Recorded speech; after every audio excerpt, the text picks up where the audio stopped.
যারা যেভাবে কথা বলছেন এই কথাগুলো আপনাদের না, এই কথাগুলো আপনাদের বিভিন্ন প্রতিবেশীরা শিখিয়ে দিচ্ছে, এটা আমরা অলরেডি জানি। যারা এই কথা এই দেশে বলতে পারে, মুসলমানের 92% মুসলমানের দেশে, যে চরমপন্থা আর মৌলবাদ এই দেশে যেন অভয়ারণ্য তৈরি করতে না পারে, এ কথাটা জীবনেও তার না। এই কথাটা অবশ্যই দাদাদের শিখিয়ে দেওয়া কথা। কারণ আমরা তো তার বাবার জীবনী পড়েছি। তার বাবা সারা জীবন ছিল সাম্রাজ্যবাদী, এই ভারতের আগ্রাসন বিরোধী। আপনি শহীদ জিয়াউর রহমানের পুরা জীবনী পড়ে দেখেন, সারা জীবন তিনি ভারত বিরোধী ছিল। ভারত তার ভয়ে কেঁপেছে, অথচ তাদের আদর্শ নিয়ে আজ যারা রাজনীতি করছে তাদের মুখে আলেমদের বিপক্ষে এই কথাগুলো এখন বের হচ্ছে। এজন্য আমরা জানি এই কথাগুলো আসলে তাদের না, তারা উন্মাদ হয়ে গেছে, পাগল হয়ে গেছে। এই পাগলামি বন্ধ করা দরকার, নয়তো পরিণতি শেষে দেখা যায় যে হাসিনার মতো হয়ে যায়। আপনারা মাজলুম, আমরাও মাজলুম, আপনাদেরকে আমরা ভালোবাসি, সতর্ক করলাম, এরপরে আপনার মনে যা লাগে তাই করুন। আজকে ইসলামী ব্যাংকের এক অফিসার এসেছিল দেখা করার জন্য একটু আগে। ওনার কাছে একজন বলছে আজকে তো মাহফিল আছে এখানে, আমির হামজার যাবেন না? উনি কোন দল করে আমি জানি না, উনি ঘোষণা দিয়েছে যে যাব কি করে, ওখানে তো তাফসীর হবে না, হবে রাজনীতি। আপনি কথা বলতে পারলেন? আমি কোরআনে মানুষ উল্টাপাল্টা ধারণা করবে আমার কথা শোনার পরে, জন্য আমি আয়াত, পারা, পৃষ্ঠা, লাইন, রুকু, সূরার নাম, তাফসীরের নাম সব বলে দেই, যে আপনি বাড়িতে মিলিয়ে দেখেন আমার কথা কোরআন হাদিসের বাইরে যায় কিনা। এরপরেও যে লোকটাই কথা বলেছে যে ওখানে ওয়াজ হবে না, তাফসীর হবে না, রাজনীতি হবে, রাজনীতি কি ওয়াজের বাইরে? রাজনৈতিক জীবনে যারা ভুল করছেন, কোরআন আর হাদিস বাদ দিয়ে যারা রাজনীতি করে জাহান্নামে যাচ্ছেন, আপনাকে তো আমার বাঁচানো লাগবে। আপনি আরো বন্ধু মনে করে আসবেন, তাড়াতাড়ি না উল্টা পাল্টা ফতোয়া দিয়ে নিজেও আসেন না, মানুষের মন সন্দেহ তৈরি করেন। যিনি কথা বলেছেন তিনি ভুল পথে আছেন। আপনি এখন যদি তাওবা না করেন যে ওখানে গেলে রাজনীতি হবে, তাফসীর হবে না, আপনি যদি একথা সজ্ঞানে বলে থাকেন, আপনার ঈমান নষ্ট হয়ে গেছে। কারণ রাজনীতি এ শব্দটা কোরআনে নেই। বলেন,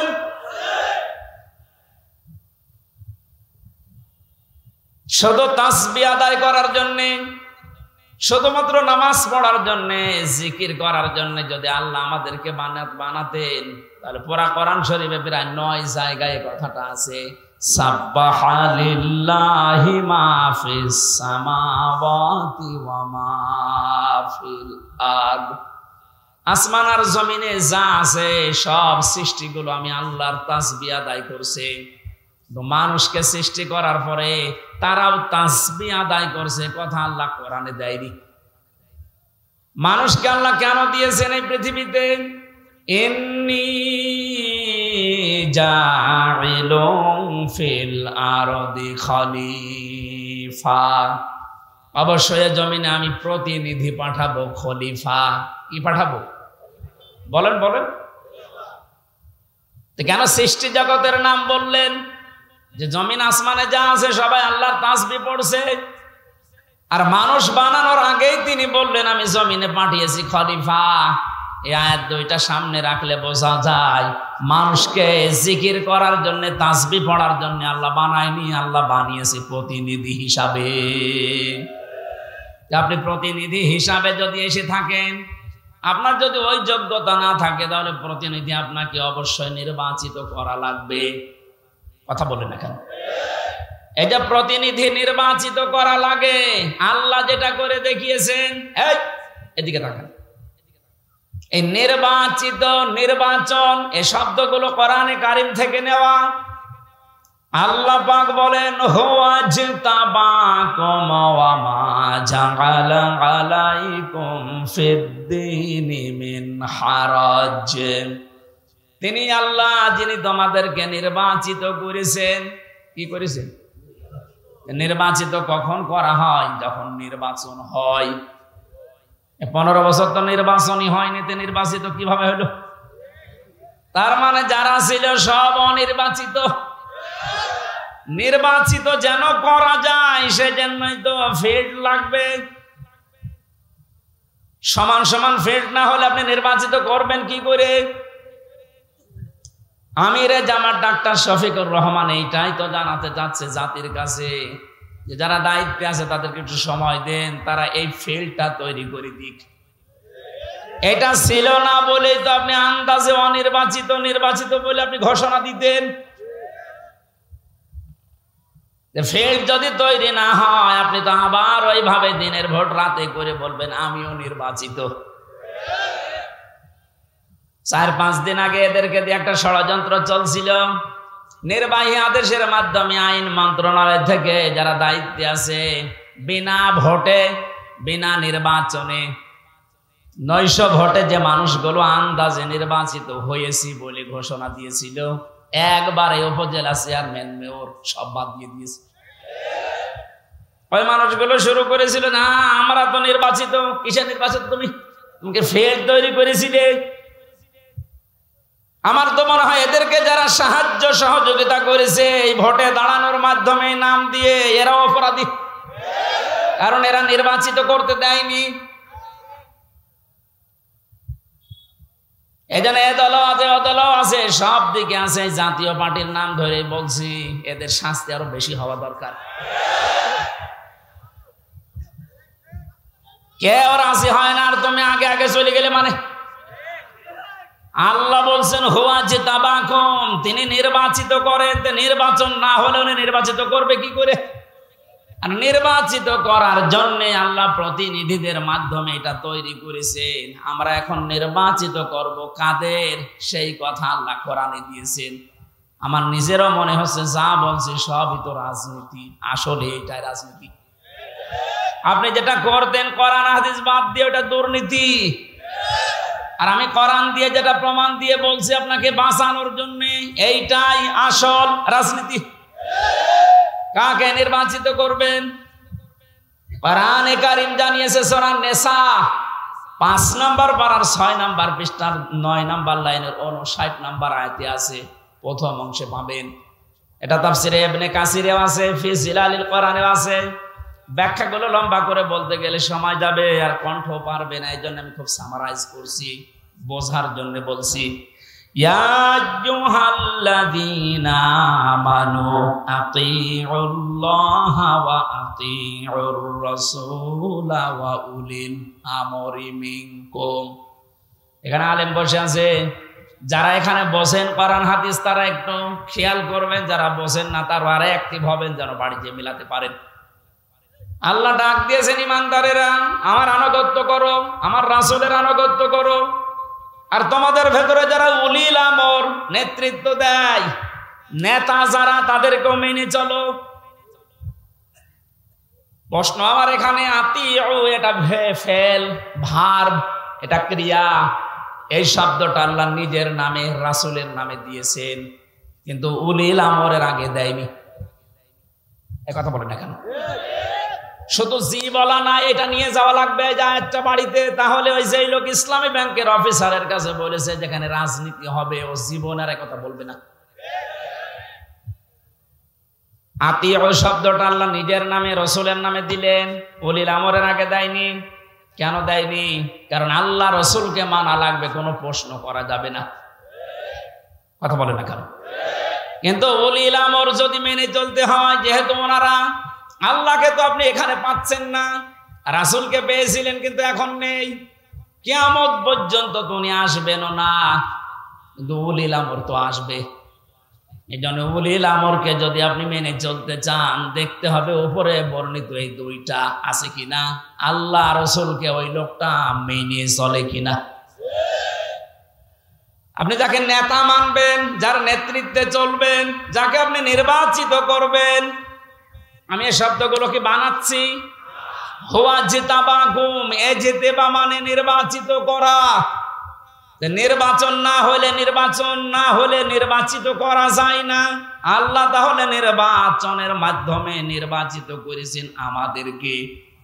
কোটি কোটি মানুষেরা উম্মত হওয়ার জন্য আশা পেশ করেছিল, আকাঙ্ক্ষা, কিন্তু আল্লাহ তাদের বাছাই করেনি। আল্লাহ শুধু আমাদের মতো মানুষগুলোকে উম্মতে মুহাম্মদী নির্বাচিত করেছেন। সুবহানাল্লাহ বলতে পারেন? মুসা নবীর মতো, ঈসা নবীর মতো এত বড় পাওয়ারফুল নবীরা আকাঙ্ক্ষা করেছিল যে আমরা নবী হয়েছি ভালো, কিন্তু নবী না হয়ে যদি মুহাম্মদুর রাসূলুল্লাহর উম্মত হতে পারতাম তারপরও ভালো হতো। আল্লাহ বলেন না।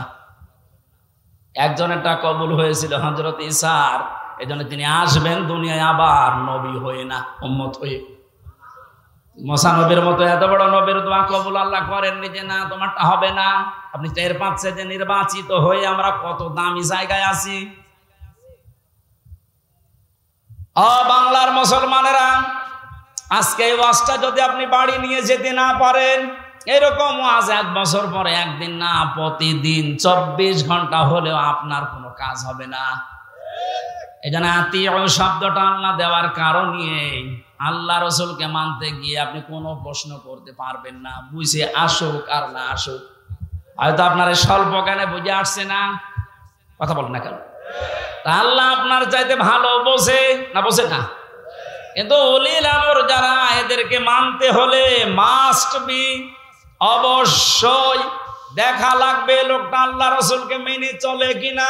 যদি মেনে চলে তাকে মানা ফরজ, যদি মেনে না চলে তাকে মানা হারাম। হযরতে সাদ ইবনে আব্দুল্লাহ ইবনে সাদ রাদিয়াল্লাহু তাআলা আনহু বিবাহ করার পরে খোরমা বিলি করলেন, মিষ্টি বা খোরমা খেজুর। মোনাজাত কমপ্লিট হয়ে গেছে, বিয়ে শেষ, বাসর ঘরে যাবেন। হঠাৎ করে এক কাসেদ চিঠি নিয়ে এসেছে, ডাক দিয়ে বলে আব্দুল্লাহ খলিফাতুল মুসলিমিন হযরত ওমর চিঠিটা পাঠিয়েছে।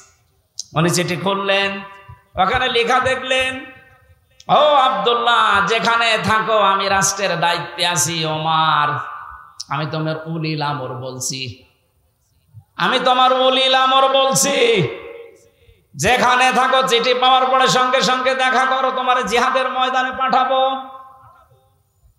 উনি মুরব্বীদেরকে জিজ্ঞাসা করলেন, মুরব্বীরা বলে হ্যাঁ আপনি যান, কিন্তু বাসরটা শেষ করেন।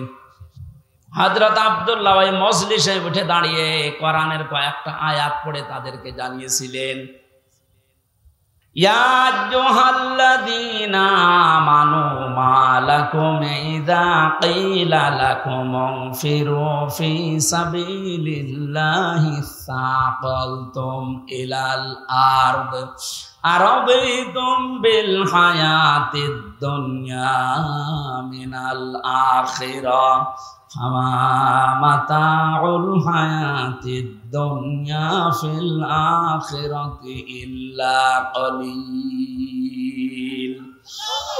সূরা তাওবার ভেতরে আছে, আমি শব্দটা বোঝানোর জন্য আয়াতটা পড়লাম, খুব ভালো করে মিলান। তিনি মুরব্বীদেরকে বললেন, হে আমার মুরব্বীরা, আমার মাথার তাজ, আপনারা সম্মান করি আপনাদের। আল্লাহ কি ডাক দিলেন আমাকে, ঈমানদারেরা, যখন তোমাদেরকে আল্লাহর রাস্তায় বের হওয়ার জন্য বলা হয় তখন তোমরা মাটি কামড়িয়ে পড়ে আছো। তোমরা কি দুনিয়ার জীবন পেয়ে সন্তুষ্ট হয়ে গেলে? অথচ আখিরাতের তুলনায় দুনিয়ার জীবন একেবারেই সামান্য। তার মানে এই ময়দানে আমাকে এখন পাঠাতে যিনি চাচ্ছেন উনি সাধারণ মানুষ না, উনি হচ্ছে উলিল আমর। কেন? হযরত ওমর যেহেতু আল্লাহ রাসূলকে মেনে চলে, জন্য ওমরকে মানা এই মুহূর্তে ফরজ। কথা বুঝলেন? আজ আমাদের বাস্তবতা যদি আমরা এভাবে মিলাতে পারতাম যে আল্লাহ রাসূলকে যে মেনে চলে আমরা তাকে নির্বাচিত করব, আল্লাহ রাসূলকে যে মেনে চলে না ও আমার বাবা হলে ওকে আমি নির্বাচিত করব না, কারণ এটা দুনিয়ার বিষয় না, এটা সম্পর্ক আখিরাতের সাথে। নয়তো আমি ধরা খাবো। আপনি তো সূরা বানী ইসরাইল 15 নম্বর পারা 8 নম্বর পৃষ্ঠা 3 নম্বর লাইনের 72 নম্বর আয়াতের প্রথম অংশে আছে, বাড়ি যে মিলাবেন যদি বিশ্বাস না হয়, আবার ওই লোকের মতো আবার বললেন না যে না আজকে রাজনীতি হচ্ছে।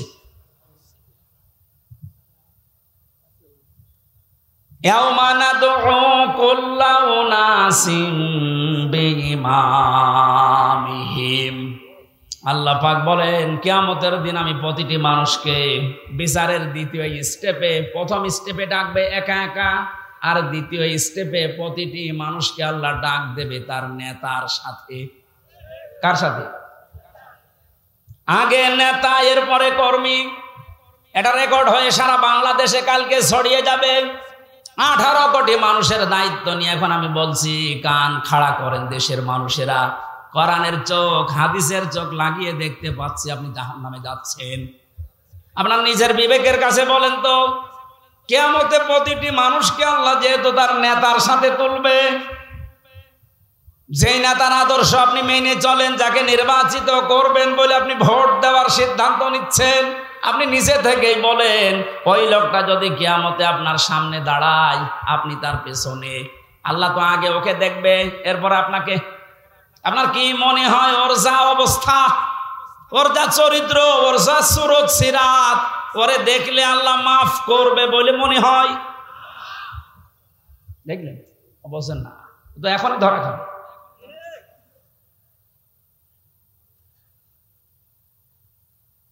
আপনি নিজে এখনই বললেন যে আমি যার পেছনে আছি, অন্তত যাকে নির্বাচিত করতে চাই বলে সিদ্ধান্ত নিচ্ছি, ভোট দেব বলে আমি মনে মনে করছি, এই লোকটার সাথে কিয়ামতে আল্লাহ ডাকলে আমারে মাফ করবে না, নিজেই বলল।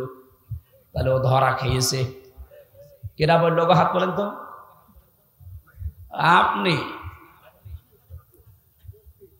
আপনি যারা ধরা না খান, এই জন্যই তো আয়োজন। রাজনীতি মনে করে আপনি আসলেনই না, আপনি তো ধরা আরো বেশি খাবেন।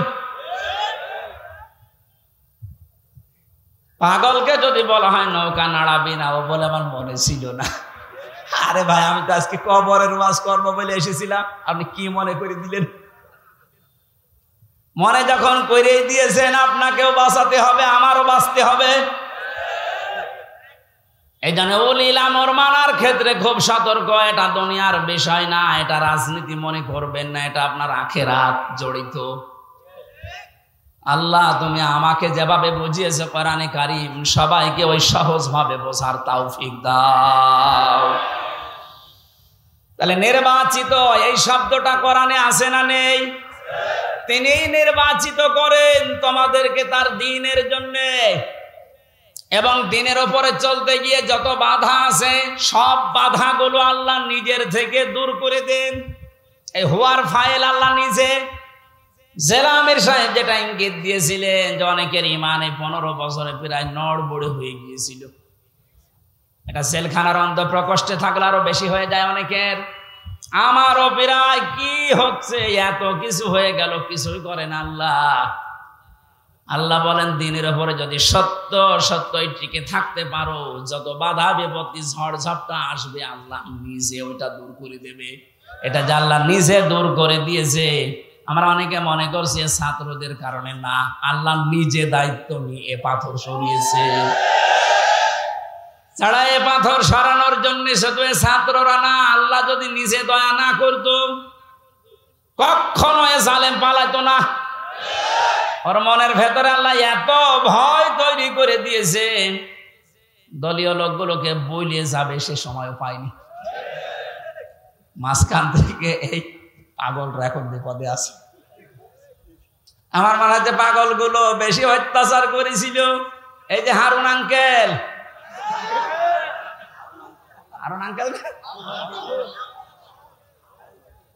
ওনার নাম এখন সারা পৃথিবীতে জানে, 3 ইঞ্চি। কি নাম দিয়েছে, মহিলারাও 3 ইঞ্চির খবর নেই। মেয়ে লোক সেও বলে 3 ইঞ্চি, ধরা পড়েছে।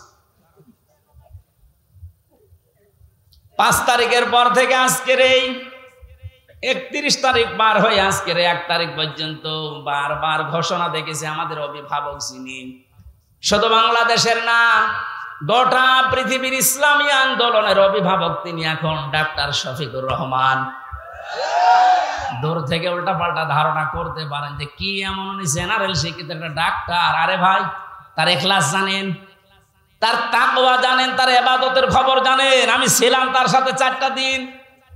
আমার তো মাঝে মাঝে মনে হয় পৃথিবীতে কেউ যদি জিন্দা ওলি দেখতে চায়, ওই আস্তালায়, গাছতলায়, বসতলায় যারা বসে আছে বটতলায়, ওরা আল্লাহর ওলি না। আল্লাহর ওলি দেখতে চাইলে আপনি ওই লোকটার দিকে তাকিয়ে থাকবেন, ওটা জিন্দা ওলি। তার ইবাদতের মারটা আপনি খোঁজ পাবেন না। এই যে সকালবেলায় এই 65 বছরের একটা মুরব্বী মানুষ সকাল বলতে রাত 4:30টার সময় ডাক দেয়। ওই সময় হাতে হ্যান্ডকাপ দিয়ে পায়ে বেড়ি দিয়ে কোর্টে নিয়ে যাচ্ছে। তবে 1-2 কিলোমিটার না, এই কাশিমপুর থেকে একেবারে কোর্ট পর্যন্ত যাওয়া আসা করতে প্রায় 7-8 ঘন্টা সময় লেগে যায়। এত কষ্ট স্বীকার করে রাত 8টা 9টা 10টার সময় ওনারে নিয়ে আসতো। ওনার যেন দেরি হয়, যেন ওনার কষ্ট হয়। ঘরে আসার পরে দেখতাম, বলতাম মুরব্বী খাবার খাবেন না, ঘুমিয়ে পড়েন। আমার বলছে হামজা ঘুমাও। যত পাশেই ছিলাম মাঝে মাঝে জিজ্ঞাসা করতাম যে এত কষ্ট করে আসলেন, ঘুমাবেন না? আমারে বলছে ঘুমাও, আমি এখন কিছু সময় আল্লাহর জিকির করব, দরুদ শরীফ পড়ব। 2-2.5 ঘন্টা ঘুমিয়ে যে মানুষটা রাত 9:30 10টার সময় কোর্ট থেকে এসে 2 ঘন্টা 2.5 ঘন্টা পর্যন্ত ঘুমিয়ে এরপরে তাহাজ্জুদের নামাজে, হাফেজ কিনা আমি জানি না, যতটুকুই পড়তো এরপরে সেজদায় পড়ে যেত। 40-45 মিনিট 1 ঘন্টা দেখি সেজদায় পড়ে আছে। ভোর পর্যন্ত যার সাদা দাড়িগুলো, সাদা চুল সব সাদা হয়ে গেছে, টপ টপ করে পানি পড়তো, শুধু হাত তুলে সেজদার পরে বসে আছে। আমার তো সেজদা লাগে 1.5 মিনিট 2 মিনিট, আর ওনার সেজদা লাগতো 45 মিনিট 1 ঘন্টা। 1.5 ঘন্টা কেটে যেত এক সেজদায়। আমার 12 রাকাত তাহাজ্জুদ মিলে মাত্র 1.5 ঘন্টা ওনার এক সেজদায় চলে যেত। বাকি তাকওয়ার খবর তো বাস্তবে আপনি টের পাননি।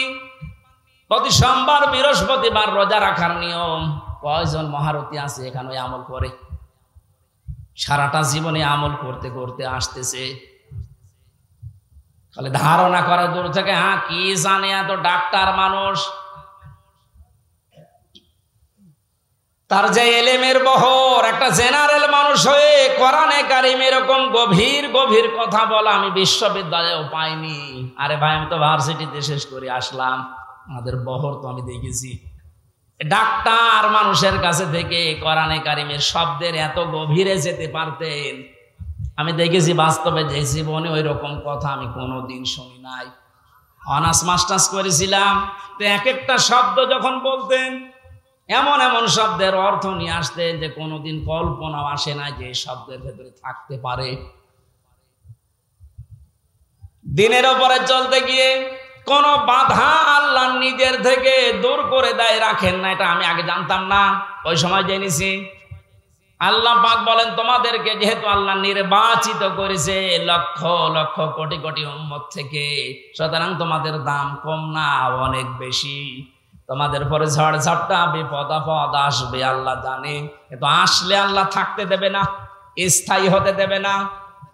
আল্লাহ নিজে দায়িত্ব নিয়ে ওই ঝড় ঝাপটা বিপদ আপদ তার নিজের দায়িত্বে দূর করে দেবে। আল্লাহ এইটাই করে দিয়েছে। এই কথা বলে না কেন? নাই তাই 15 বছরে কত মহারথী তো চেষ্টা করলো, সব চেষ্টায় প্রায় বিফল হয়ে গেছে। ছাত্র আন্দোলনের নামে যারা নেমেছিল, এ মানুষগুলোর সাথে মাস্ট বি আল্লাহ আবাবিল পাঠিয়েছিল। জালেমদের মনের ভেতরে আল্লাহ ভয় তৈরি করে দেন। এ দায়িত্ব কার? আরো জোরে। এটা তৈরি করেন কাদের কারণে? যে মানুষগুলোর ভেতরে ইখলাস আছে যত বেশি, তাকে দেখলে জালেমরা ভয় পায় তত বেশি। আমরা 15 বছর অনেক জালেমকে ভয় পেয়েছি তার অত্যাচারের কারণে, আর আমিরে জামাতকে এখনো জালেমরা ভয় পায় তার তাকওয়ার কারণে। বাংলার মুসলমানেরা, আমি যেটা বোঝানোর জন্য পর্যন্ত এসেছিলাম, শহীদ যারা হয় এদের নিয়ে যারা উল্টা পাল্টা ধারণা করেন, কোনদিন এই মুখ দিয়ে কথা বলবেন না যে ওনারা মরে গেছে, এমনি না, ওনারা জীবিত, কিয়ামত পর্যন্ত শুধু জীবিত এইটাই থাকবে। কিন্তু আমরা টের পাই না। এর পরের কথা আল্লাহ দিয়েছেন, মানুষ যেহেতু ধারণা করতে পারে, মুখে হয়তো বলে না, কিন্তু ধারণা করতে পারে যে মরে গেছে। আল্লাহ ধারণার উপর নোটিশ দিয়েছেন, ওয়ালা তাহসাবান্নাল্লাযীনা কুতিলু ফি সাবিলিল্লাহি আমওয়াতা বাল আহইয়াউন ইনদা রাব্বিহিম ইরযাকুন। সূরা আলে ইমরান 4 নম্বর পারা 11 নম্বর পৃষ্ঠা 9 নম্বর লাইনের 169 নম্বর আয়াত। এটা এটা তার ছেলে কাবিরে পাবেন।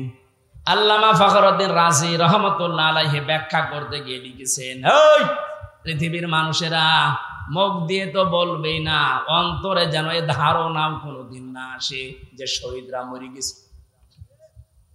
এটা ধারণাও করা যাবে না। বালা হায়াউন, বরং তারা জীবিত। বরং তারা কি?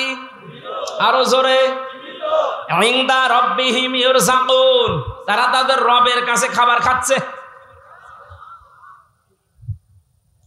শহীদ আবু সাঈদের বাড়িতে গিয়েছিলাম, যে গরিব মানুষ, 6টা ছেলে ওনার, এটাই ছোট। ওনার বাবা মারে বলছিল, যে অবস্থায় ওদের বাড়ি ঘর দেখলাম, আমার মনে হয় 3 বেলা পেট পুরে খাবার খাওয়ার মতো পরিবার না। আল্লাহ তার জীবনটা এত বেশি পছন্দ করেছিলেন, সাধারণভাবে মরণ দেয়নি। এত সাহস তার বুকের ভেতরে দিয়েছিলেন, জালেমদের সামনে জীবনটা দিয়ে শাহাদত বরণ করে কিয়ামত পর্যন্ত জান্নাতি খাবার খাবে। কোনো সন্দেহ নেই, কিয়ামত পর্যন্ত আল্লাহ খাওয়াবে। কারণ যেহেতু মরে না, জীবিত থাকে, আর জীবিত থাকলে খাওয়া লাগে। খাওয়া লাগে না? আর খেলে রক্ত গোশত তৈরি হয়। খাবার খেলে মানুষের রক্ত গোশত তৈরি হয়। ওই দিন আমার মাহফিল, দিন রাতের বেলা গিয়েছিলাম ওখানে, রাত 9:30টার পরে অনুষ্ঠান ছিল আমার গাইবান্ধার গোবিন্দগঞ্জে। ওখানে এসে উঠলাম, জেলা আমির সাহেব এসে আমার বলছে, আমির হামজা, 1 মাস আগে এখানে সাব্বির নামে একামতে দিনের একজন, ওকে মেরে ফেলা হয়েছিল। 1 মাস পরে ওর কবর খুঁড়ে কবর ভেঙে গেছে বৃষ্টিতে। দেখলাম ওর কবরের ভেতর থেকে তাজা রক্ত পাওয়া যাচ্ছে। সিরাজগঞ্জবাসী, আল্লাহর কসম করে বলছি, কোরআনের আয়াত আমি 100% বিশ্বাস করি। শাহাদত বরণ করলে সত্যি এরা কিন্তু মরে না, এরা জীবিত। আর জেগে থাকলে যেহেতু খাওয়া লাগে, আর খেলে মানুষের রক্ত গোশত চর্বি চামড়া তৈরি হয়। 1 মাস পরে এই জন্য কবর ভেঙে যাওয়ার পরে দেখা যাচ্ছে ওর রক্ত টাটকা রক্ত। তার মানে আল্লাহ 1 মাস তাকে না খাওয়িয়ে রাখে নাই। না খাওয়িয়ে রাখলে তো পাওয়া যেত না। কথা বলেন না কেন? একটা বাস্তব, আর একটা প্রমাণ দিচ্ছি, হাদিস। হযরতে হামজা রাদিয়াল্লাহু তাআলা আনহু, তার একটা ছোট্ট মেয়ে ছিল। সে শহীদ হওয়ার পরে নবীজির কাছে এসে বলেছিল, ভাই, আমার বাবা যে শহীদ হয়েছে, আপনার মুখে আমি শুনেছি, কোরআনে আছে যে শহীদরা মরে না, জীবিত, ওরা নাকি জান্নাতে ঘুরে বেড়ায়। আমার বাবা যে শহীদ হয়েছে, জীবিত, আমি এটা দেখতে চাই। নবীজি বললেন, বোন আমার, কি করে দেখাবো এখানে তোমাকে? হঠাৎ করে ছোট মেয়েটা আকাশের দিকে তাকিয়ে বলছে, আব্বু, আমি এখানে। নবীজি বলছেন, বোন কাকে ডাক দাও? বলছে, আব্বু, ওই যে পাখা লাগিয়ে কার সাথে যেন উঠতেছে। বিশ্ব নবী বলেন, বোন আমার, ওটা দুনিয়া না, ওটা জান্নাতের ভেতরে তোমার বাবা জান্নাতের পাখি হয়ে উঠতেছে। এই লোকটাকে 70 টুকরা করা হয়েছিল। এক লজ্জা স্থান কেটে 3 টুকরা করেছে। বিভিন্ন জায়গায় ছড়িয়ে ছিটিয়ে দিয়েছে, উহুদের ময়দানে, পাহাড়ি এলাকায়। সাহাবায়ে কেরাম তার লাশ টুকরা টুকরা গুলো এনে যখন এক জায়গায় করলেন, কয়েকটা টুকরা আর পাওয়া যায়নি, এমন দূরে দূরে তারা ফেলে দিয়েছে। নবীজি নিজের চাদরটা দিয়ে হযরতে হামজাকে ঢেকে দিলেন। মাথা থেকে হাঁটু পর্যন্ত ঢেকেছিল হাদিস, এটা পার বেরিয়ে থাকে, ঢাকা যায় না। আল্লাহর নবী মুহাম্মদুর রাসূলুল্লাহ নিজে সাহাবীদেরকে দিয়ে পাহাড়ি এলাকার লতা পাতা দিয়ে তার পাটা ঢেকে দিলেন, কবরে রাখলেন। যেহেতু জানাজ, তার জন্য কাফন দাফনের জন্য ধোয়ানোর কোনো লাশ ধোয়ানোর সিস্টেম নেই। শহীদরা মরে গেলে ধোয়ানো লাগে না, যেভাবে ইন্তেকাল করবে, শাহাদত বরণ করবো, ওইভাবেই কবর দেওয়া লাগবে। কারণ কিয়ামতের দিন উনি ওইভাবে আল্লাহর সামনে উঠে দাঁড়াবে। আপনি যদি দেখবেন, আবু সাঈদ কিয়ামতে যখন উঠবে, 4টা গুলি লেগেছে যেখানে যেখানে, ওইটা নিয়ে দাঁড়াবে ঠিক ওইভাবে। আল্লাহ জিজ্ঞাসা করবে, আবু সাঈদ, তোমার শরীরে এতগুলো গুলি, রক্তের দাগ কেন? বলবে, আমি জালেমদেরকে হটানোর জন্য, মানুষের অধিকার প্রতিষ্ঠার জন্য চেষ্টা চালিয়েছিলাম। শেষ পর্যন্ত জালেমরা আমার বুকে, আমার পেটে, আমার মুখের উপরে গুলি লাগিয়েছে। যে সমস্ত জায়গায় গুলি লেগেছে ওই জায়গাগুলো একেবারে জিন্দা নিয়ে তোমার সামনে আমি হাজির হয়ে গেছি। হযরতে হামজাকে আল্লাহর নবী কবরে রাখলেন। এই ডিস্টার্ব হচ্ছে কেন? ডাক দিয়ে বলেন হামজাকে, রব্বুল আলামিন এই যে আমার চাচাকে আমি কবরে রাখলাম, এখন পর্যন্ত আমার চাচার উপরে আমি রাজি আছি, খুশি আছি। মাবুদ, আমি তোমার গোলাম হয়ে বলছি, তোমার রাসূল হয়ে দাবি করছি, আমার চাচা হামজার উপরে তুমি রাজি হয়ে যাও। নবীজি বলেন, যদি আমি রাজি হয়ে গেছি, আল্লাহ তুমি রাজি হয়ে যাও, আল্লাহ দেরি করবে? দেরি সে করে না। এই আয়াত তার প্রমাণ তাফসিরে পেয়েছি আমি। ওনাকে কবর দেওয়ার 30 বছর পর কবরটা ভেঙে গিয়েছিল। মদিনা একটা ঢল হওয়ার কারণে দেখে রক্ত ভেসে আসতেছে পানির ভেতরে। ওই সময় হযরতে হামজার সাথে যারা ছোট বয়সে যুদ্ধ করেছিল তারা এখন মুরব্বী হয়ে গেছে। রক্ত অনুসন্ধান করতে করতে গিয়ে দেখে 30 বছর আগে মুহাম্মদুর রাসূলুল্লাহর চাচা হযরতে হামজাকে ওরা যেখানে যেখানে আঘাত করেছিল তরবারি দিয়ে, ওই জায়গাগুলো দিয়ে ফিনকি দিয়ে রক্ত বের হচ্ছে। বাংলার মুসলমানেরা ভালোভাবে মিলান, আল্লাহ যে আহয়াউন দিয়ে শেষ করেননি, ইনদা রাব্বিহিম ইরযাকুন, তারা তো জীবিত এবং খাবার খায়। উনি যে খাবার খেয়েছে তার প্রমাণ 30 বছরের তাজা রক্ত। কথা বলেন না কেন? এই জন্য কোনোদিন এই ধারণা করবেন না যে যারা শহীদ হয়ে গেল এরা মরে গেছে, বলবেন তো নাই, ধারণা করা যাবে না। এই শহীদদের আত্মার মাগফিরাত আল্লাহ ওদেরকে এমনিতেই মাফ করে দিয়েছে। কারণ কি? ওয়ালিয়াকুলামাল্লাহুল্লাযীনা আমানু ওয়া ইয়াত্তাখিযা মিনকুম শুহাদা আল্লাহু লা ইউহিব্বুজ জালিমিন। রব্বুল আলামিন বলেন, কিছু মানুষকে আমি সাধারণভাবে মরণ দিতে চাই না। যার ঈমান এবং যার অ্যাক্টিভিটিস কাজকর্ম আমার কাছে পছন্দ হয়, ওই মানুষটাকে আমি আল্লাহ শাহাদাতের মরণ দিয়ে ধন্য করে দেই। আর জেনে রাখো আয়াতের শেষের কথা, আল্লাহু লা ইউহিব্বুজ জালিমিন, কোন জালেমকে আমি ভালোবাসছি না, বাসবো না। এটা মোজারে বর্তমান ভবিষ্যৎ, প্রেজেন্ট ফিউচার। এজন্য জালেম যারা তাদের কপাল বড় খারাপ। আপনার দুনিয়াও শেষ, আখিরাত তো শেষই। আমি দোয়া করলেও হবে না জালেমদের জন্য, কারণ আল্লাহু লা ইয়াহদিল কওমাজ জালিমিন, জালেমদেরকে আল্লাহ হেদায়েত দিচ্ছে না, দেবে না। আমরা আর যাই করে যেন জালেম হয়ে না যায়। এই শব্দটা যেহেতু খুব গুরুত্বপূর্ণ, জালেম। আজ অনেক জালেম বিদায় নেওয়ার পরে এখন অনেকে নব্য জালেম হওয়ার জন্য চেষ্টা চালাচ্ছে। গতকালকে চুয়াডাঙ্গার একটা খবর শুনলাম, আমি কোরআনের আয়াতের সাথে মিলিয়ে আশ্চর্য হয়ে গেছি। জালেম বিদায় নিল, এ জালেম আসলো কোত্থেকে? সূরা বাকারার 114 নম্বর আয়াতটা। এই এদিকে তাকান। অমান আযলামু মিম্মান মানাআ মাসাজিদাল্লাহি আইয়ুযকারা ফীহা ইসমুহু ওয়া সাআ ফী খারাবিহা ইলা আখির আয়াত। ওরা কোরআনে কারীম থেকে দার্স দিচ্ছিল, এক জালেম এসে বলছে এটা বন্ধ করো, এটা মসজিদের ভেতরে রাজনীতি চলবে না। আমি মিলিয়ে দেখলাম কোরআনে কারীমের আয়াত আল্লাহ মনে হয় ওর নাম দিয়েই নাযিল করেছে। আমান আযলাম, আল্লাহ বলেন বড় জালেম দেখতে চাও? আমি আল্লাহর দৃষ্টিতে সবচাইতে বড় জালেম ওই লোকটা, মিম্মাম মানাআ মাসাজিদ আল্লাহ, যে লোকটা আল্লাহর মসজিদের ভেতরে নিষেধ করে, আইয়ুযকারা ফীহা ইসমুহু, তার নামের জিকির করতে, তার নামের আলোচনা করতে আল্লাহর ঘর মসজিদে যারা নিষেধ করে এরা আল্লাহর দৃষ্টিতে বড় জালেম। আমরা মনে করছি জালেম হয়তো বিদায় হয়ে গেছে, না, এখনো নব্য জালেম তৈরি হচ্ছে। এজন্য জালেম যদি কেউ হয়ে থাকেন, বুঝে হন আর না বুঝে হন, থামেন। আপনার কপালে আগুন লাগবে।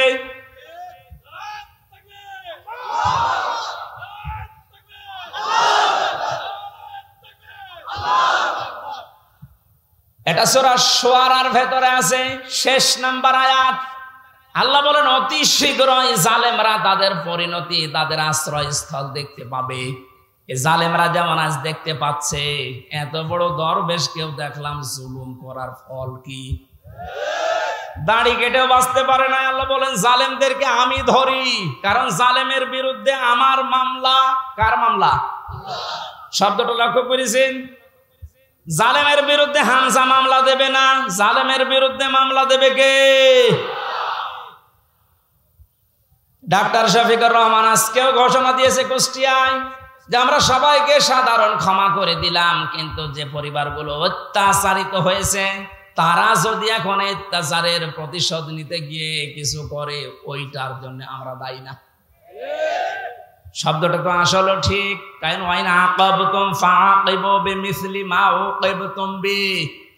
আল্লাহ বলেন যতটুকু অত্যাচারিত হয় প্রতিশোধ অতটুকু নিতে পারবা। আমার তো যতটুকু মনে হচ্ছে এতটুকু নিলেও জালেমরা দুনিয়ায় টিকে থাকতে পারবে না। আপনাকে ব্যারিস্টার আরমানের মতো 8 বছর যদি মাটির নিচে ওই কবরের ভেতরে রাখা যায়, আপনি যত বড় জালেম হন এমনি মরে যাবেন। আল্লাহ তো বলেছে যতটুকু করেছে অতটুকু করো, আপনি পারবেন?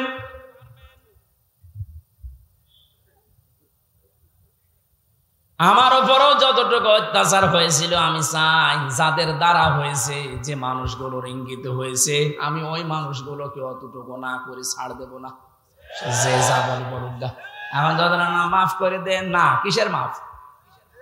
কোন মাফ নেই আপনার কারণে। আমার ছোট মেয়েটা আমার এখনো পর্যন্ত চেনি না।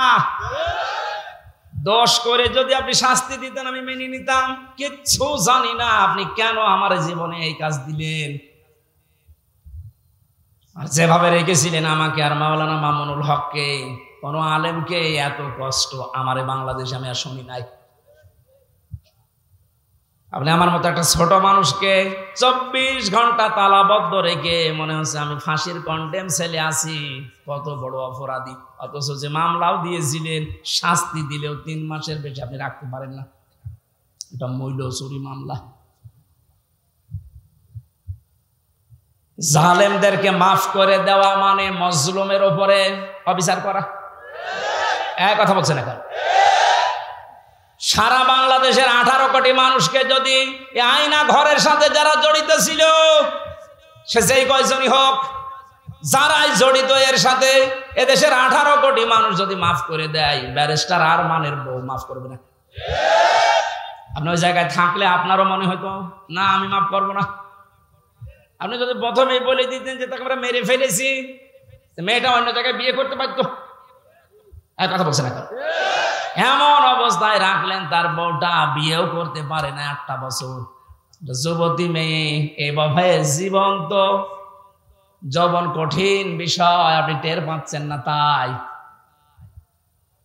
এটা ঠিক রাখা কত কঠিন বিষয় উনি পার করেছেন। আপনি বলছেন মাফ করে দিন, মাফ করে দিন। মানে আপনার মেয়ে যদি হয়তো, এ কথা তো দুনিয়ার বিষয় না। জালেম যারা জুলুম করছেন আজ এবং নব্য জুলুম করার জন্য যারা প্রস্তুতি নিচ্ছেন, আপনি কিন্তু নিজের কপালে আগুন লাগাচ্ছেন। এটা আল্লাহর ঘরের ভেতরে যদি আল্লাহর নাম, আল্লাহর কোরআনের কথা কেউ বলতে নিষেধ করে, এটা দুনিয়ায় সব চাইতে বড় জালেম।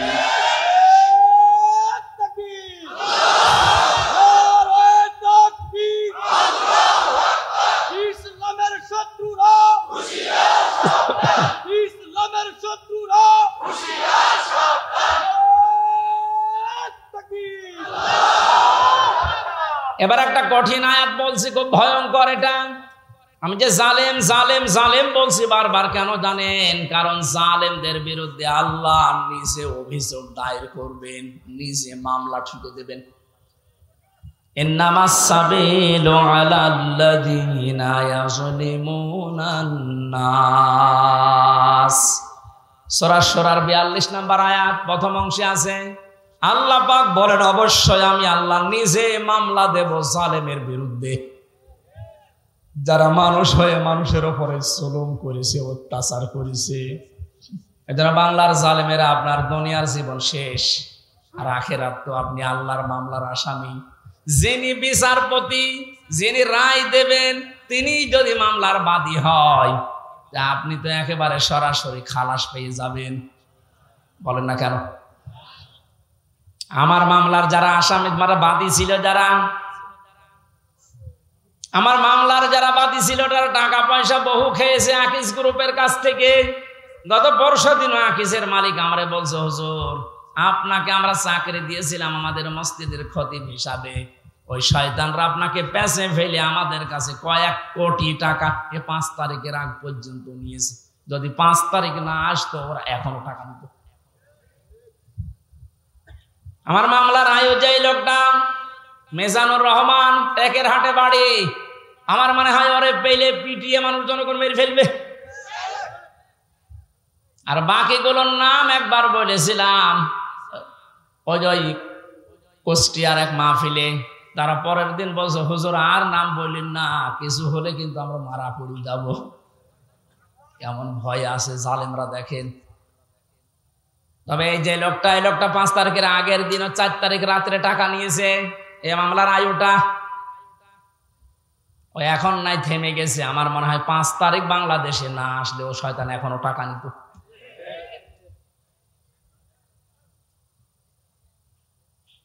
আপনারা তো আল্লাহর মামলার আসামি। আমার মামলা গত বৃহস্পতিবারে সব ঢিসমিস হয়ে গেছে, খারিজ করে দিয়েছে। বিচারপতি দেখে বলছে এটা মামলা হইলো 5 তারিখের আগে, বলতো এটা কিছু করা যাবে না। 5 তারিখের পরে এখন এই বৃহস্পতিবারে ও নিজে দেখে বলছে কি বিচার করব, কোনো মাল নেই। অনেক নিজে পড়ে পড়ে দেখছে, বলছে কোনো মাল ম্যাটারেস নেই, কি দেখে বিচার করবো, যা সব বাদ। আমাদের সবাইকে খালাস দিয়ে দিয়েছে। এই যে খালাসি যখন দিয়ে দেবেন, 3 বছর আপনি বিনা কারণে জেল খাটালেন, কোন কারণে? খালাস দেওয়া মানে কি? কোনো অপরাধ নেই, কোনো দোষ আমরা পাইনি নাকি? খালাস দেওয়া মানে তো এই, তাহলে দোষ তো আমার নেই, আপনি নিজেই প্রমাণ করে দিলেন। বিনা কারণে যে 3টা বছর নষ্ট করলেন। গতকালকে একজন মুসলমান হয়েছে পরশুদিন। আমার মনে হয় 3টা বছরে যদি আমি বাইরে থাকতাম, এই 20 সালের আগ পর্যন্ত 53 জন মানুষ মুসলমান হয়েছিল কোরআন শোনার পর। বের হয়ে একজন হয়ে গেল। 3 বছর থাকলে আমার মনে হয় এখনো পর্যন্ত 50 জনের উপরে মানুষকে আমি জান্নাতে দিতে পারতাম। আপনি সুযোগ থেকে বঞ্চিত করে দিলেন। এজন্য জালেম যারা, তারা হামজার মামলার আসামি না। হামজার মামলার আসামি তো হবেনি। কিয়ামতে আমি না পাপ করলে আপনি জান্নাত দিতে পারবেন না। আর সব চাইতে বড় দুঃখ আপনার জন্য, আপনি আল্লাহর মামলার আসামি। আল্লাহ আমাদের হেফাজত করুন জালেম হওয়া থেকে, বলেন আমিন। আমিরে জামাত শুধু একবার একটু ইঙ্গিত দিয়েছে, এক জালিমের হাত থেকে মুক্তি পেয়েছি, আর কোন জালেম যেন আমাদের মাথার উপরে বসতে না পারে। আর অনেকের এখন দেখছি চুলকানি আরম্ভ হয়ে গেছে। কোন কারণ আপনার চুলকানি আসবে? আপনি কি জালেম? তার মানে আপনি নিজের থেকেই মনে মনে ভাবছেন যে আমি এগুলো করছি, সামনেও করব। আপনিও জালেম। ঠাকুর ঘরে কে রে? আমি তো কলা খাই। অনেকে আপনার নাম বলে বলেছে, বলেন কোন কারণে নিজের দিকে টেনে নিন?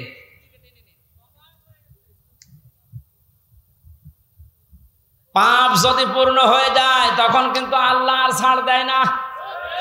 ওয়ালা ইয়াহসাবান্নাল্লাযীনা কাফারু আন্নামা নুমলি লাহুম খায়রুল লিআনফুসিহিম ইন্নামা নুমলি লাহুম লিয়াজদাদু ইসমা ওয়া লাহুম আযাবুম মুহিন।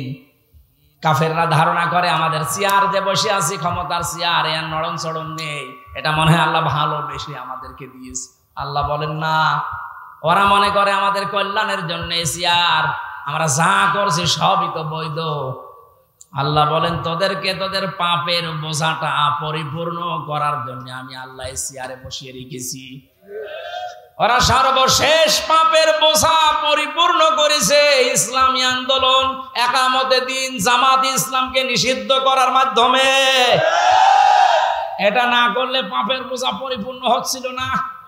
যেই শয়তানগুলোর পরামর্শ এটা করেছিল, শয়তান এখন সব ডিম খাচ্ছে, সবগুলো ডিম খাচ্ছে, পচা ডিম। কথা বলে না কেন? লিয়াজদাদু ইসমা, ওদের পাপের বোঝা 5 তারিখের আগ পর্যন্ত পূরণ হয়নি। যেই করেছে 1 তারিখে, 4 তারিখের ভেতরে আল্লাহ সব কমপ্লিট করে দিয়েছে। আল্লাহুম আযাবুম মুহিন, ওদের জন্য অপমানজনক শাস্তি। এর চাইতে আর কত অপমান হবে বলেন? বলছিলেন না জানছিলাম এর যে কেক মারছে, আমার মনে হয় আমরাও সুযোগ পাচ্ছি না, সুযোগ পেলে আমরাও 2-1টা দিতাম। কারণ আপনারা যা করেছেন আমার সাথে, কম বেশি এই দেশে যদি 10 জন আলেমকে পরিস্থিতির দিক থেকে, এলেম আমল না, শুধু পরিস্থিতির দিক থেকে 10 জন মানুষকে সারা বাংলাদেশে চেনে, তার ভেতর আমি একজন। পেটের ভেতর থেকে শুনতে শুনতে আসে যে হামজা বলে একজন আছে। গাড়িতে আসার সময় মায়ের কোলে বসে বসে কি খাচ্ছে, চিপস খাচ্ছে, আর বলছে ওই যে হামজা যাচ্ছে। তার মানে ও পেটের ভেতরে শুনে এসেছে যে হামজা নামে একজন আছে। এইরকম একটা পরিচিত মানুষের সাথে আপনি আমার মাজায় দড়ি দিয়ে, মায়ের ভেতরে বেড়ি দিয়ে, তাও ডান্ডা বেড়ি, হাতের ভেতরে আপনি হ্যান্ডকাপ দিয়ে, কালো কাপড় দিয়ে চোখ বেঁধে আপনি 11 ঘন্টা টাঙিয়ে রাখলেন, আপনি মানুষ। আবার যখন দড়ি দিয়ে টেনে নিয়ে যেত আদালত প্রাঙ্গণে, মনে হতো যে ছাগল টেনে নিয়ে যাচ্ছে। আর কয়েকতলা আছে তো, ওই অন্য জায়গা থেকে একে অন্যের সাথে তাকিয়ে টিপ্পনি কাটতো, ঠিকই হচ্ছে। এবার আমরাও বলি যে ঠিকই হচ্ছে। আপনি সব বলেন, আপনি সব বলেন।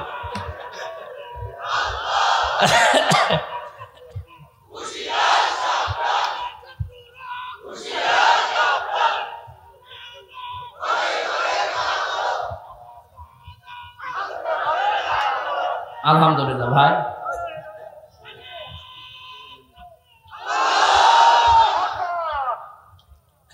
আমাদের মুরব্বী, আমাদের মাথার তাজের কথা মতো আপনাদেরকে আমরা মাফ করে দিলাম, কিন্তু আপনারা যা করেছেন, কোরআন হাদিস পড়ে যা বুঝছি, আল্লাহ আপনাদের মাফ করবে না, আল্লাহ নিজে আপনাদের বিরুদ্ধে মামলা দেবে। জালেম যারা এবং জালেম এখন যারা নতুন করে হচ্ছেন, আপনারা আল্লাহর মামলার কেসের আসামি। খুব গুরুত্বপূর্ণ বিষয়, এটা খেয়াল করে জীবন চালাবেন। যে মানুষগুলোর আত্মার মাগফিরাত এবং রূহের আহত মানুষদের সুস্থতায় কামনায় তাফসির মাহফিলের আয়োজনে, বিশাল আয়োজনে যারা আঞ্জাম দিয়েছে, যারাই খেদমত করেছে এত বড়, আল্লাহ প্রত্যেককেই তাদের মনের কামনা বাসনা পূরণ করুন। আমরা বারবার বলছি, আমরা কিন্তু এখনো পর্যন্ত বিজয় অর্জন করতে পারি না, আমরা শুধুমাত্র স্বাধীন হয়েছি কেবল। আমরা জুলুম মুক্ত হয়েছি এখনো পুরোপুরি না, ষড়যন্ত্র তো থেমে নেই। এই জন্য আসল বিজয় হবে তখন যখন দেখব কোরআনে কারিম দিয়ে 56,000 বর্গ মাইল চলছে। কারণ এই দেশটায় 53 বছরে বাবা চালিয়েছে, স্বামী চালিয়েছে, চাচা চালিয়েছে, বুবু চালিয়েছে, ভাবি চালিয়েছে, সবই আমি না দেখিয়ে মুরব্বীরা দেখিয়েছে। এক কথা বলে না কেন? শুধুমাত্র এখন দেখতে বাকি আছে এইটা দিয়ে চললে কেমন লাগে, এইটা দিয়ে যেন সংসদ চলে, দেশটা চলে, দেখতে চান না?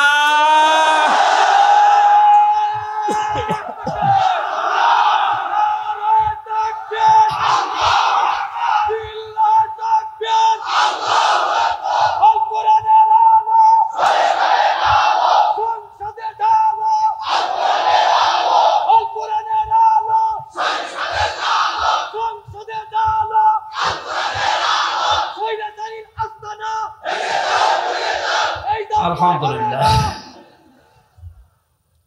অনেককে এখন এই নতুন একটা পায়তারা আজ 2 দিন থেকে শুনছি আরম্ভ করেছে যে ইসলাম যদি যায়, এরা ভুলভাল আপনাদেরকে বোঝাচ্ছে, যদি ইসলাম যায় মেয়েরা আপনারা কিন্তু আবার ঘরবন্দি হয়ে যাবেন।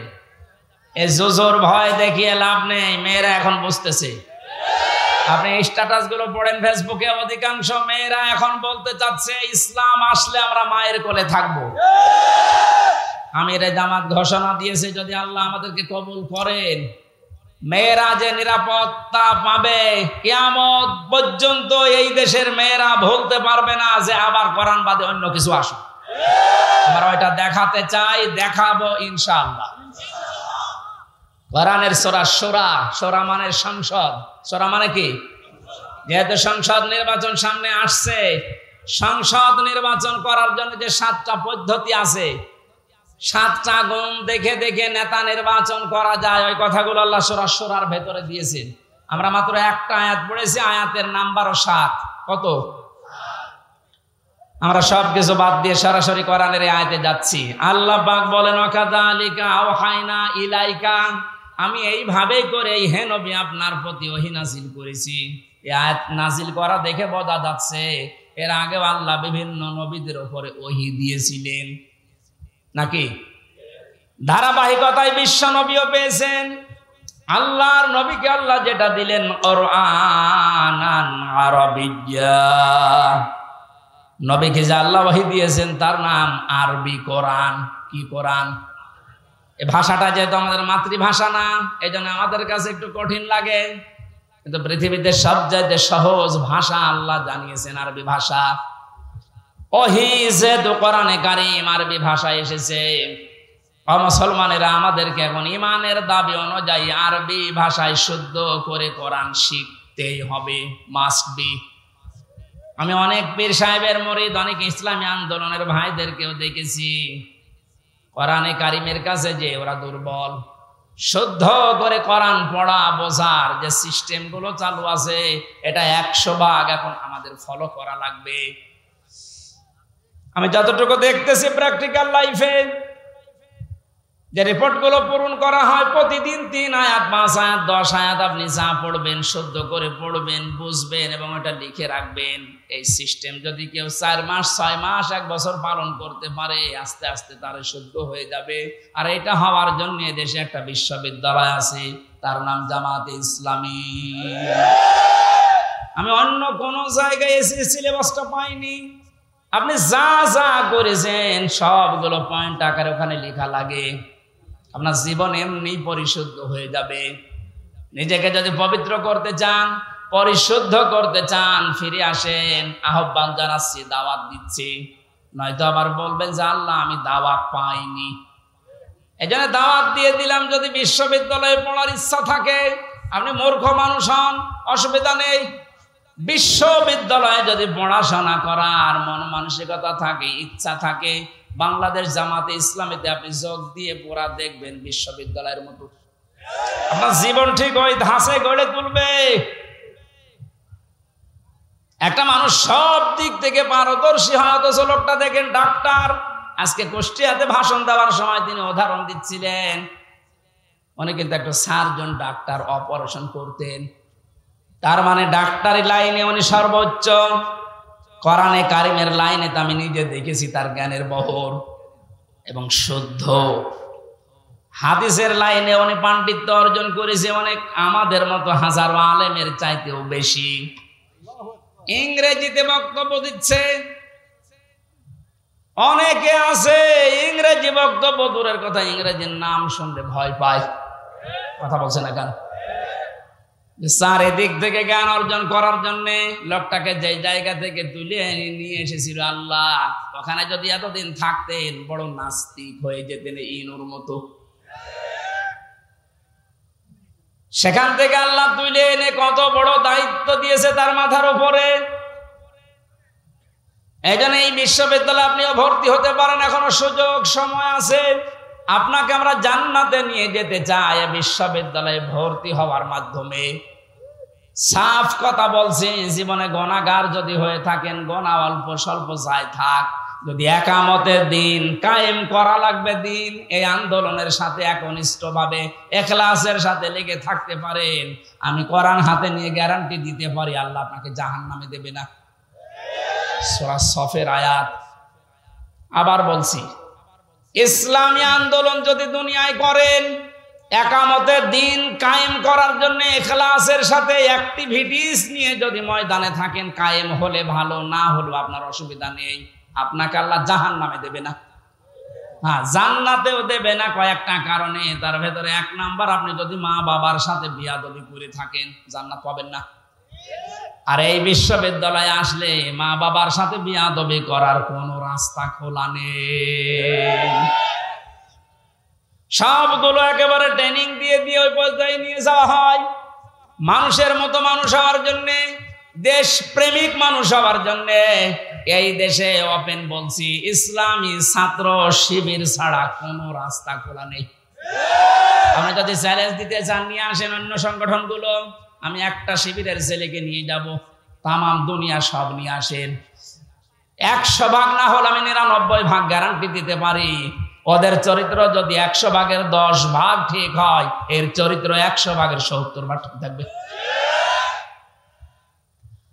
আল্লাহ রাব্বুল আলামিন কোরআনে কারীমকে যেহেতু ওহী হিসাবে আরবি ভাষায় দিয়েছেন, এখানে শুনলাম একটা মাদ্রাসা আছে, আমি যে বাড়িতে ছিলাম তিনি বলছিলেন আপনাদের একটা সুযোগ আছে আল্লাহর এই ওহীকে শিক্ষা করার জন্য, এরকম মাদ্রাসায় আপনি ভর্তি হয়ে যান যে বয়সে থাকেন।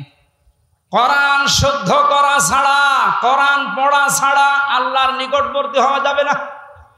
ইমাম মালিক বলেছিলেন, মাবুদ তোমার প্রিয় হওয়া যায় কিভাবে? 100 বার তিনি আল্লাহকে স্বপ্ন দেখে একই কথা বলেছিলেন যে তোমার প্রিয় হওয়া যায় কি করে? আল্লাহ পাক বলেন, ইমাম মালিক কোরআন পড়ো, কোরআন পড়ো। উনি বারবার প্রশ্ন করতেন, আল্লাহ বুঝে পড়বো না বুঝে পড়বো? আল্লাহ পাক বারবার জবাব দিয়েছেন, বুঝে পড়ো না বুঝে পড়ো, শুদ্ধ করে পড়ো, তার তিলের সাথে পড়ো, আমি আল্লাহর প্রিয় পাত্র হয়ে যাবে। যেন আমরা যেহেতু মালিকের প্রিয় হতে চাই, যেন আমাদের শুদ্ধ করে মাস্ট বিয়েটা পড়া শেখাই লাগবে।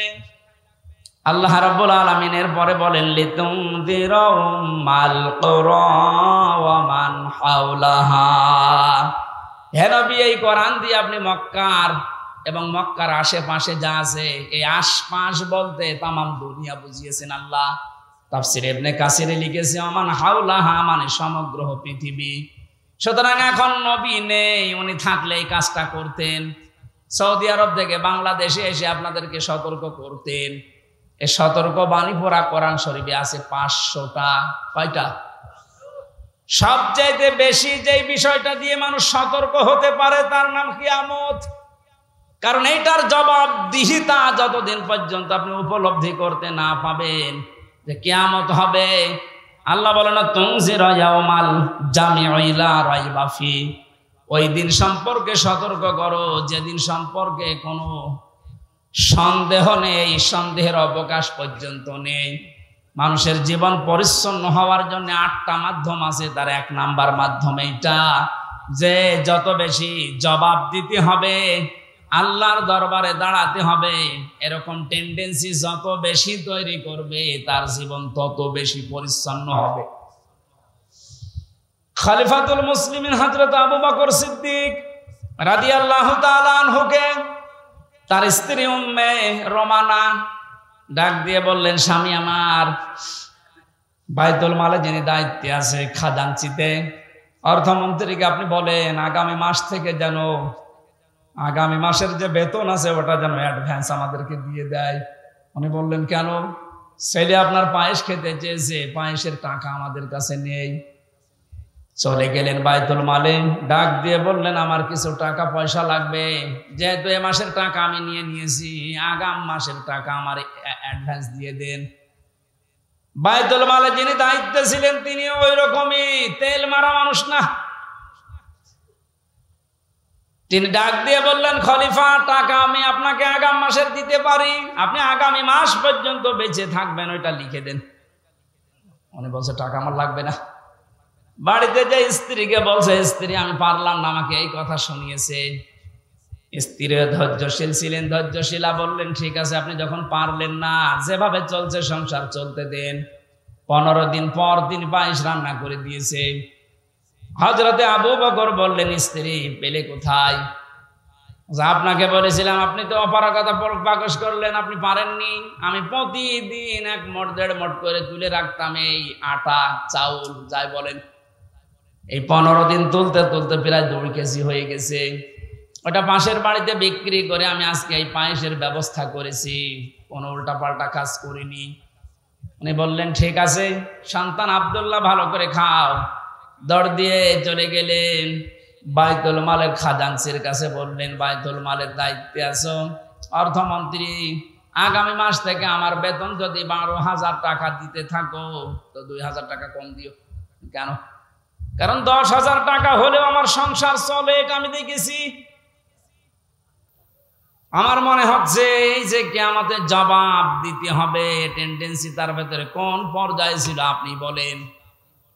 আর 1628 জন মানুষ দায়িত্বে আছে, দায়িত্বে যে সরকার আছে থাক, এর এই 1628 জন মানুষ শুধু এখন যদি আবু বকরের মতো এই চিন্তা নিয়ে দেশটা চালায়, আমার মনে হচ্ছে 16 ঘন্টায় এই দেশটা একেবারে রোল মডেল হয়ে যাবে।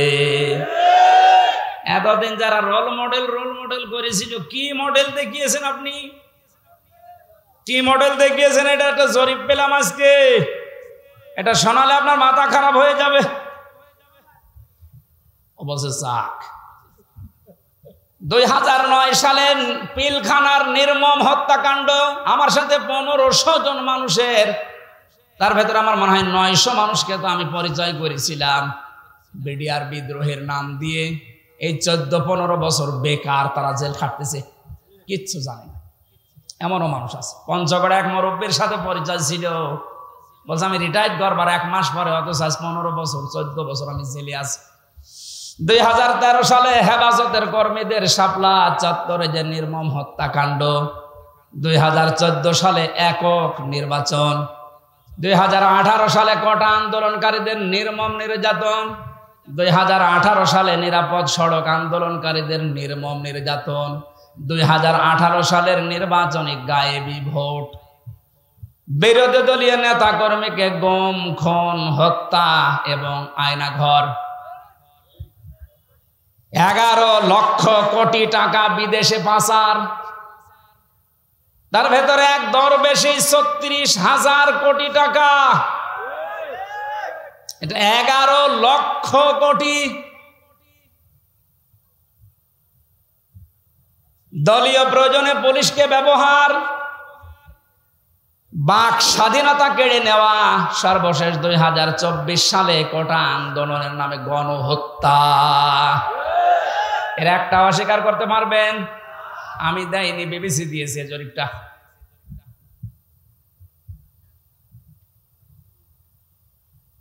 এই জন্য তো বলছি 1628 জন মানুষ যদি এই বাংলাদেশে এখন হযরতে আবু বকরের এই মন নিয়ে দেশটা চালাতে পারে, আন্দাজে উল্টা পাল্টা টার্গেট দেওয়া লাগবে না।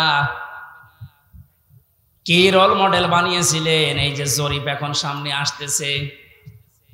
কত বড় দুর্নীতিগ্রস্ত একটা রাষ্ট্র হয়ে গেলে বাইতুল মোকাররমের ইমাম পর্যন্ত পালিয়ে যায়। একটা বড় মসজিদের খতিব, সে লোকটাও পালিয়ে গেল, তার মানে কোন জায়গাটা বাকি আছে আপনি বলেন? কোন জায়গা বাকি?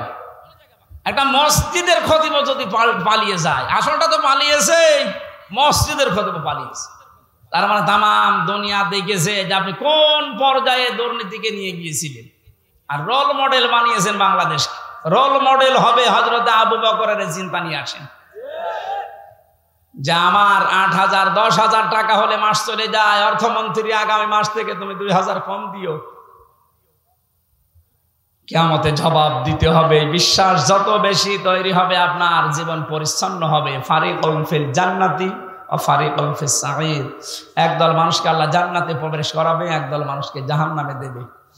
সুতরাং যাদেরকে জান্নাতে দেওয়ার ঘোষণা দিচ্ছেন, আল্লাহ যেন এই দলে শামিল হওয়ার তৌফিক দেন। আমিন, আল্লাহুম্মা আমিন।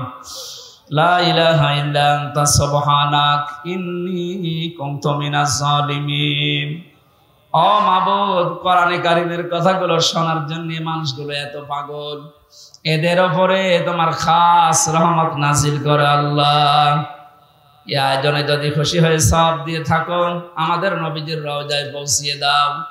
তামাম দুনিয়ার মাঠের নিচে যত মানুষ ঘুমিয়ে গেল, আল্লাহ মাফ করে দাও।